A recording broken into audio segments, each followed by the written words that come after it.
Good afternoon, I'm Tyler Stein, and you're listening to MediaPlex Radio.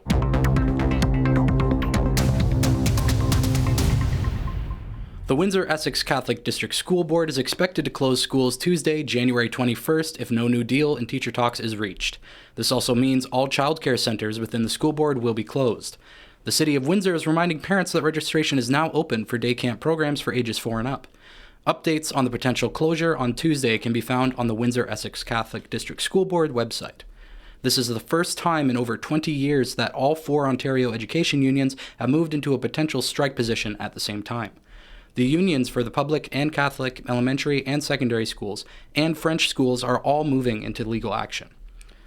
5 international students never returned for the winter semester at the University of Windsor. They lost their lives in the recent plane crash in Iran. Jay Altaf found out the impact of this international tragedy. Ukrainian Flight 752 carrying Canadians from Iran to Ukraine was hit by an Iranian missile strike. Although the crash was thousands of miles away from Canada, emotional debris was scattered across Canadian soil. On January 8th, Canada lost entrepreneurs, students, innovators, scientists, members of the business community, and 2 newlywed couples. While there are no words to explain the loss, a research professor at the University of Windsor, Dr. Rob Carrero, talks about times spent with his late student and PhD candidate, Zara Nigby.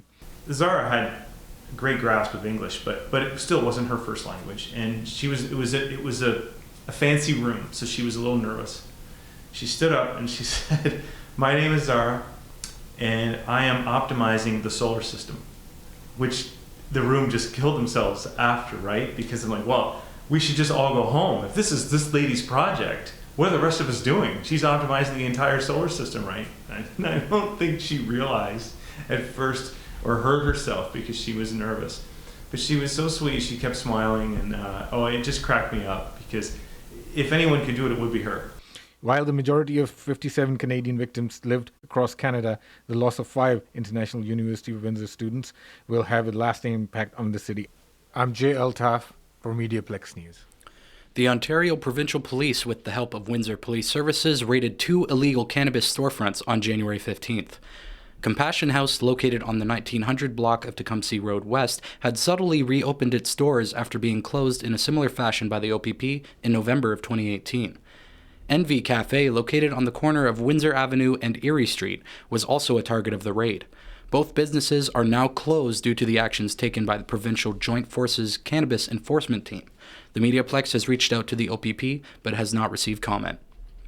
Windsor police are still looking for suspects in a crash that occurred in the early Thursday morning in the 5800 block of Tecumseh Road East. Police responded to an alarm after a heavy equipment loader drove into a business, causing extensive damage. Anyone with information is encouraged to contact Windsor Police Services or Crime Stoppers. After a few days' rest following a string of road games, the Spitfires are back on home ice Saturday against the Erie Otters at 7:05 p.m.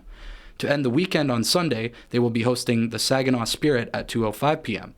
The Spitfires currently sit at the top of the West Division of the OHL's Western Conference with a 25-9-5 record for 55 points. The road to the Super Bowl continues this weekend during the NFL Conference Championships. On Sunday, the Kansas City Chiefs will host Tennessee Titans at 3:05 p.m. in the AFC Conference Final, and the 49ers welcome the Green Bay Packers to San Francisco for the NFC Conference Championship with a kickoff at 6:40 p.m.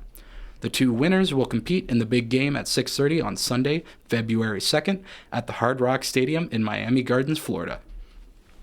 The glass ceiling has been shattered in Major League Baseball.